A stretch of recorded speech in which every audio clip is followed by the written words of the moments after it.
अगली सलाह है, बंदी छोड़ सतगुरु रामपाल जी भगवान की जय हो। सतसाई भगत जी, दास का प्यार भरा सतसाहिब। भगत जी, दास बाहर में टाइल पत्थर का काम करता है और जिस रूम में रहता है सब जगत वाले हैं।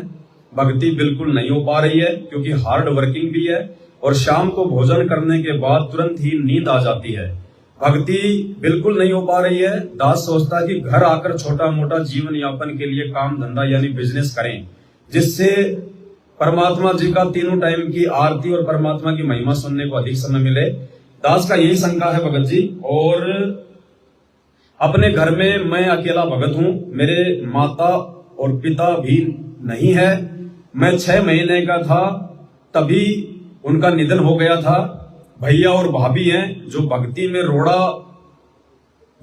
रोड़ा अटकाते हैं। जब मैं कमाता हूं तब तक तो ठीक है, घर पर आ जाता हूं तो बहुत ज्यादा जो है वो दुखी करते हैं। दास को भगत जी को राय बताइए जो परमात्मा की तन मन धन से सेवा कर सकूं। सतसाई भगत जी, बंदी छोड़ सतगुरु रामपाल जी भगवान की जय हो। सतसाई भगत जी, देखो वैसे तो परमात्मा ने अपने सत्संगों के माध्यम से अब सबकी आंखें खोल दी हैं। परमात्मा के जो सत्संग होते हैं वो हर प्रकार की दवा होती है।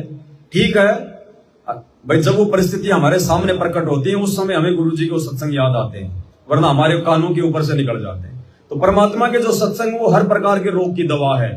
अब ये बात अलग है कि हमें वो रोग है या नहीं है, लेकिन जब हमें वो रोग हो जाता है, जब वो परिस्थिति हमारे सामने प्रकट हो जाती है, तो हमें परमात्मा का वो ज्ञान भी याद आने लग जाता है कि गुरुजी ने एक बार ऐसा कहा था।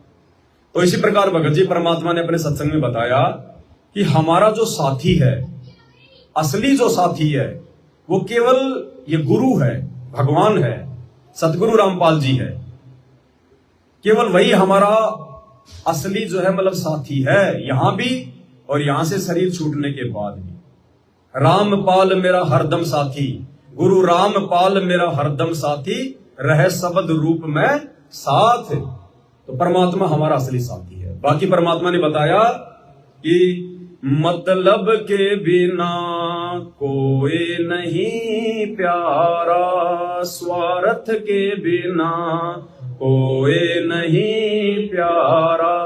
भाई जब तक बैल चले हड़िए में तब तक डाले चारा, जब तक बैल तब तक डाले चारा। बुढ़ा हो तब नाथ काट दे वो घर घर लाठे खारा, मतलब के बिना कोई नहीं स्वार्थ के बिना कोई नहीं प्यारा। भाई बुढ़ा हो जब पड़े खाट में सुने वचन खारे, बुढ़ा हो तब पड़े खाट में सुने वचन खारे। कुत्ते तावण का सुख को न्याय छाती फूकण हारे, मतलब के बिना कोई नहीं प्यारा, स्वार्थ के बिना कोई नहीं प्यारा। तो भाई यहाँ खाली आपके भाई और भाभी को दोष नहीं है, यहाँ तो माता पिता भी इस काललोक में बिना स्वार्थ के बच्चे पैदा नहीं करते। माता पिता भी अगर बच्चे पैदा करते हैं तो बुढ़ापे के सहारे के लिए करते हैं। भाई ये स्वार्थियों का लोक है, यहाँ निस्वार्थ भाव से कोई काम नहीं कर सकता।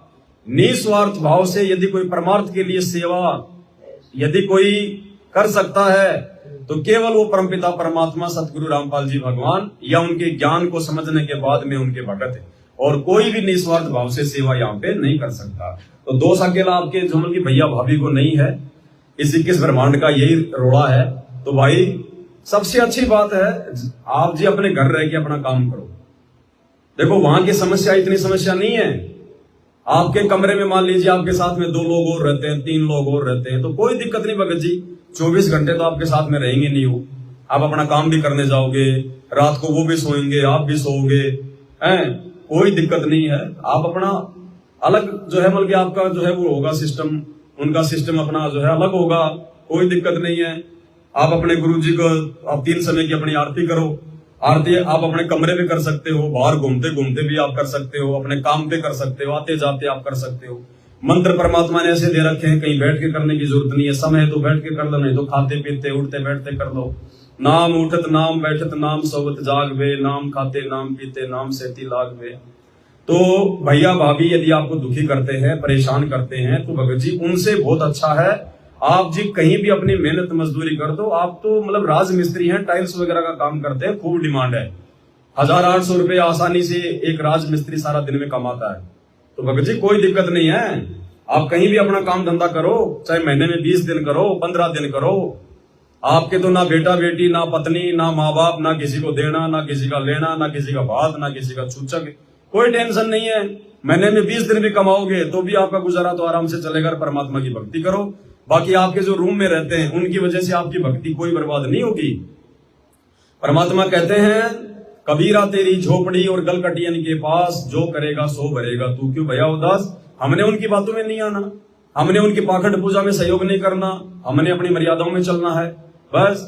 तो भैया भाभी से ज्यादा संपर्क में रहने के बजाय आप जी वहीं रह के अपनी भक्ति करो, वहीं रह के परमात्मा को याद करो। जब थोड़े दिनों बाद भैया भाभी की बुदानी जब बुद्धि जब ठिकाने आ जाए तो ठीक है, आप भी आ जाना अपने घर पे, मिलके भक्ति कर लेना। हमने अपनी भक्ति करनी है भगत जी। कोई हम ऊपर से कोई ये पट्टा लिखवा के नहीं लाए कि हमने अपने घर पे रहना है, हमने अपने भैया भाभी के साथ ही रहना है, उनकी हर बात ही हमने माननी है। नहीं, अब ज्ञान समझ में आ गया, भक्ति करनी है, मर्यादा निभानी है। जहां हम आसानी से अपनी भक्ति को जो है सुचारू रूप से कर सकते हैं वहां रह के हम अपनी भक्ति करें। यही है भगत जी, और कोई समाधान नहीं है इन चीजों का।